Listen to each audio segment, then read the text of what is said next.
అసలు ఇమాన్యుయల్ అండ్ హరిత హరీష్ గారికి జరిగిన గొడవలో హరిత హరీష్ గారిది ఒప్పుకుంటే బాగుంటుంది.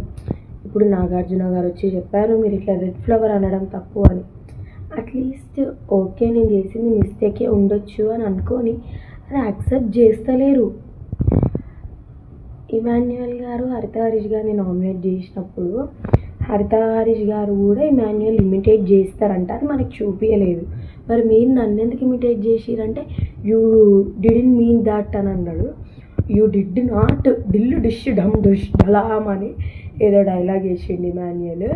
దాని తర్వాతకి మరి మీరు నన్ను ఎందుకు ఇమిటేట్ చేసిరు, నేను మిమ్మల్ని గుండానంకులు అనడం తప్పైతే మీరు నన్ను ఎందుకు ఇమిటేట్ చేసిరంటే అని పెద్ద పెద్దగా అంటుంటే అని అరిచిరనమాట. అసలు అరవడం ఏందో నాకైతే ఈ వీక్ హరీష్ గారు గోవిందా అనిపిస్తుంది. మరి మీకేమనిపిస్తుంది?